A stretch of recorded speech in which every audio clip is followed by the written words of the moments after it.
Sorry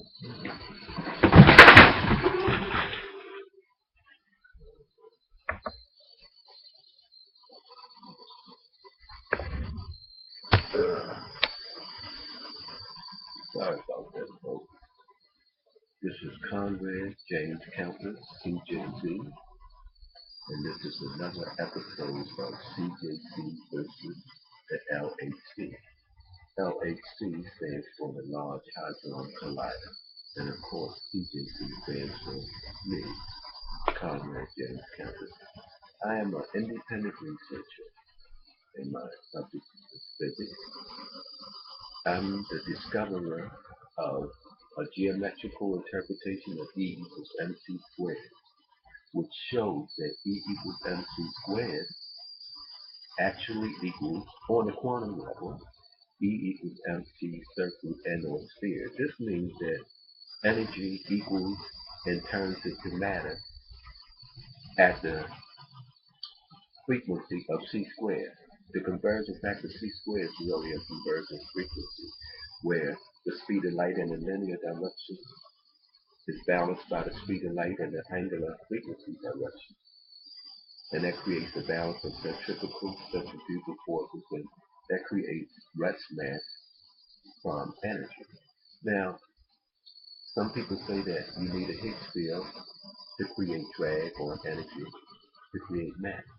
No, all you needed was the electromagnetic field. The Higgs field was something that they added, and the electromagnetic field is never zero. It's always some energy in space. That's why light can travel across space, no matter what space it is, because there's always something there. And in order for something to move, it has to have something to move through. Like when you walk by resisting the earth or whatever you're walking for. Fish swim by moving through the water, resisting the water. Birds fly by resisting the air, moving through the air. And the air creates waves as the birds fly, and the water creates waves as the fish swim. Water can have waves, air can have waves, sound can have waves that travel through the air. Light travels through space, and it indicates that space is also a substance. The ancients used to call it the ether. They arrived at this intuitively through their philosophies and their meditation, but they could not prove the ether to an outsider, except through logic. You can infer that if there's something, has to be there has to be a contrast to nothing, and vice versa. In order for you to have even the concept of nothing, you have to have something to contrast it with, and therefore they're interdependent, and you can't have one without the other. So therefore, nothing must not exist in and of itself. It must be interrelated with something. It must be a part of something. There's something a part of nothing. Everything is related because everything exists only as relationships. But the extension of that is that everything is interrelated, and therefore we should try to get a holistic view of things, including ourselves, and the fact that we are interrelated with each other in the universe, and try to act accordingly, because every action does cause an equal and opposite reaction at the least, and at best, if positive, or seed-like growing, exponentially growing reaction. At best, it's positive, and at worst, it's negative. Well, we are all related, and the world is round, and it all eventually comes back to us if we live long enough. We'll come back to whoever is standing here.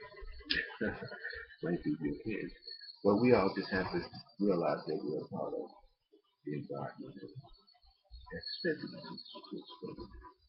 Okay, what I want to say right now is the people, I watched quite a few videos last night on the Large Hadron Collider and its claim to have discovered the Higgs boson. And I found it, in a way, infuriating because they insult all of our intelligence, and in a way, it was kind of funny the way they try to dance through this and justify that they found, they made a discovery. One video said that out of 800, get this, 800 trillion collisions, only 200 were possible Higgs boson. What?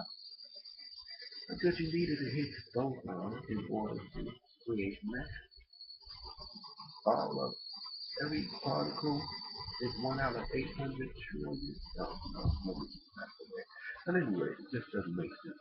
And why would nature create an intermediate particle of Higgs boson when it can create matter out of energy directly through high frequency? The speed of light squared is a frequency.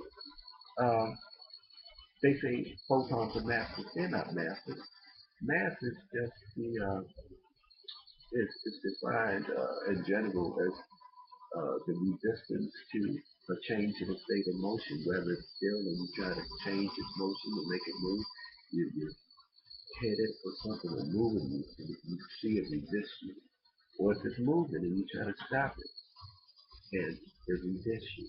Photons have that type of mass.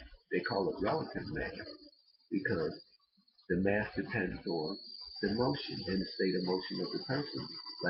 Like I said in the earlier video, if we were riding in a car and the cars were going at the same speed, I could reach out and touch the front of the other car without it knocking my hand off because the mass relative to myself would be very minimal and it still has a rest mass.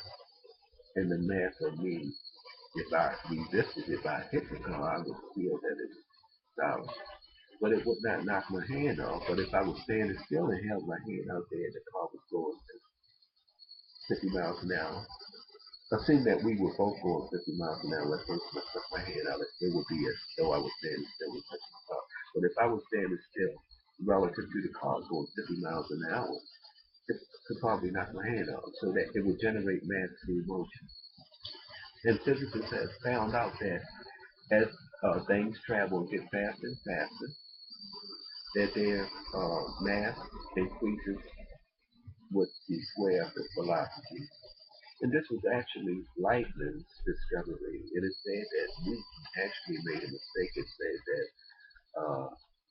the force or the kinetic energy, all almost considered the same, and relative mass is the same thing, that increases uh, with its velocity, meaning that if you had a certain velocity and that generated a certain mass, if you double the velocity, you would double the mass.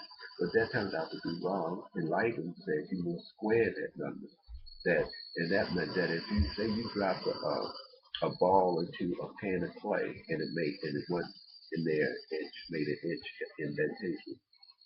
And so you wrote the ball up or made sure it dropped, do it or something, calculated so that the speed would double. According to Newton, it should double the indentation, but according to Leibniz, you have to square that, double it, square it, means it will increase 4 times. So each time the speed doubles, the impact increases 4 times. So he had this formula. You could translate it into letters F equals mv squared.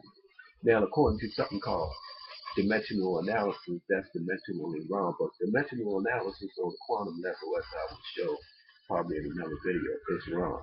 Because at the quantum level, where things become more unified, you can unify length, mass, energy, charge, time, temperature. Just like Einstein equated E and M with through this conversion back to C squared, which is just an extension of Leibniz's force equals mass times velocity squared. All Einstein did was to take the force and recognize it to be energy, this kinetic energy, and realize that it was made up from its mass times its velocity squared, which is the highest velocity, the speed of light squared. So not only does the force of the moving object that impacts something, including a car, a bullet, or a lead ball dropped to be played. Not only does that increase with the mass times velocity squared, but the whole object is made up of energy that equals its mass times its velocity squared, which is the speed of light squared. It's made up of energy at the speed of light squared. And like I said, the speed of light squared is the speed of light going in this direction, time light going in that direction, which creates a balance of centrifugal forces, and energy turns into matter because it turns it requires a circular and or a spherical rotation, depending on whether spin one hand, matter particles or and binding energy. And so we don't need a Higgs particle. Never did. Um, I hate going against these things like this, but in a way, I'm kind of glad because this shows a great contrast between little old me, CJC, versus the whole LHC, Large Hadron Collider, and you can be the judge as long as you have the ability to trust in what makes sense to you. Don't let people with degrees and titles come and say, oh, I got a degree. And you have to understand all this complex mathematics in order to understand what I'm saying. No, I'm giving you very simple mathematics.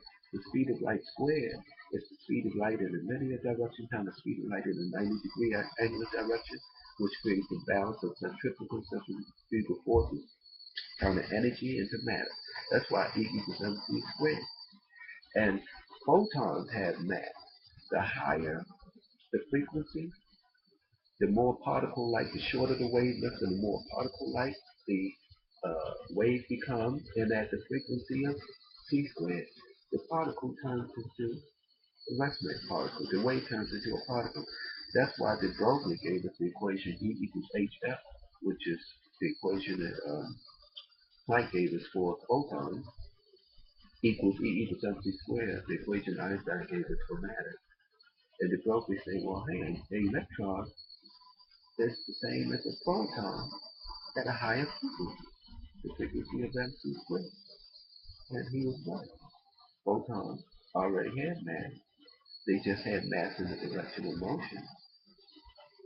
And when they reached a certain frequency of c squared, they attained the rest mass, which is also resting the direction of motion. The motion all around turns into a circle in the sphere. So it's that mass. It's able to gravitate now. The light can gravitate too. It bends towards gravity. So things fall at a certain speed. Close to the Earth, they fall at 32 feet per second squared. And I think each foot goes up. And if light is coming through the Earth's atmosphere, it will fall too. And it might fall. I think it'll fall twice as fast as the resonance particle because it's a spin one. And but it goes through so fast, and it goes at 186,000 miles per second. And on top of that, it's 200 or something miles added to that, but they rounded off to 186,000 miles per second. But you take that going that fast, and it's dropping 32 feet per second squared, and maybe even faster than that because of light and spin one, you won't even notice it's dropping. That's why I took a total eclipse and light passing through by the sun for them to be able to tell that massive objects span light waves. So that's how Einstein proves his general theory of relativity. But light is influenced by gravity too. It's just that it moves so fast that it's way past the escape velocity.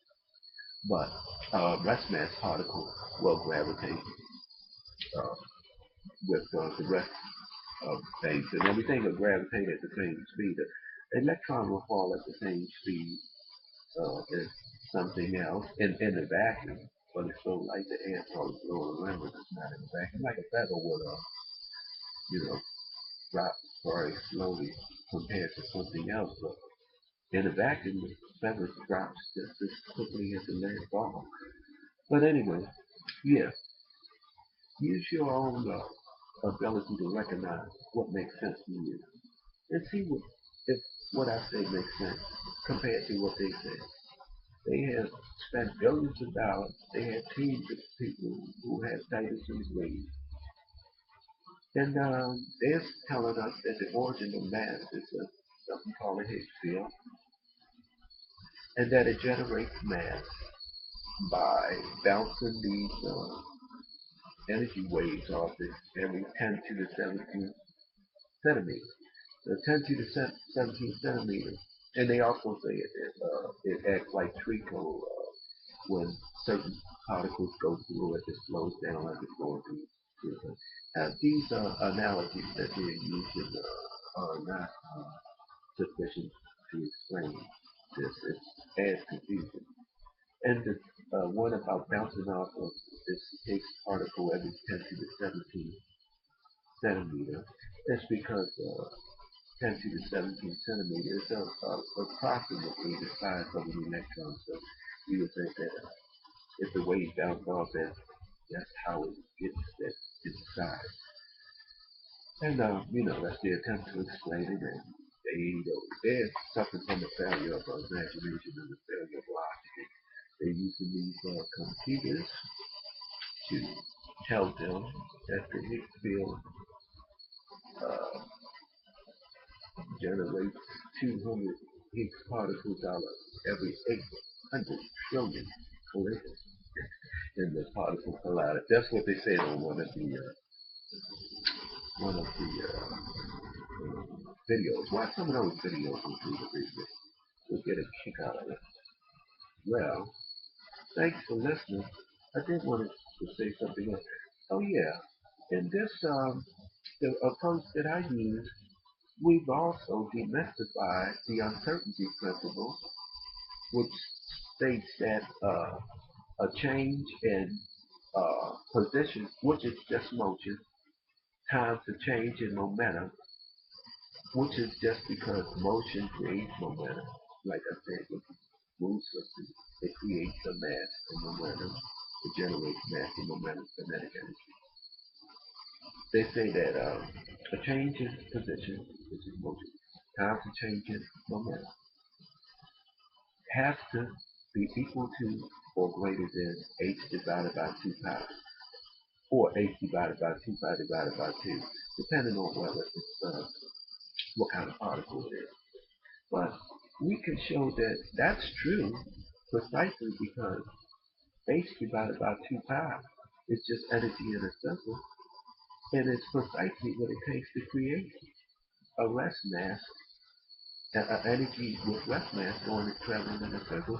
The h divided by 2 pi divided by 2 is precisely what it takes to create energy in a circle, making two rotations to create one wave cycle is a standing spherical wave. Now, I don't know why they call it stationary waves to spin too. They say gravitons will spin too. But these are doing the same thing. It's spinning twice to create one wave cycle. So I guess you would call it spin one hand. But that's a little counterintuitive.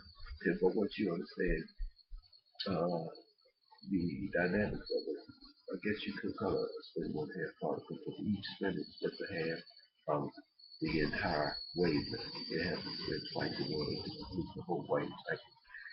And so h divided by 2 pi divided by 2 is this angular momentum.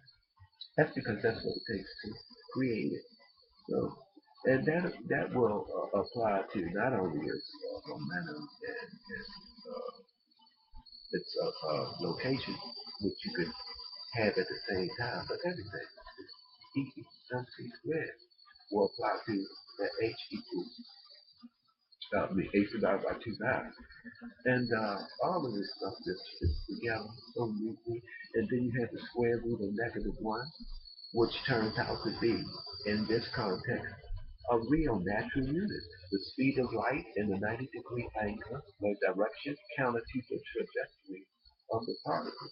And we're going to talk about that in another video, the demystifying of the uncertainty principle and the demystifying and bringing out of the realm of imaginary numbers into the real realm of real natural units, the square root of -1.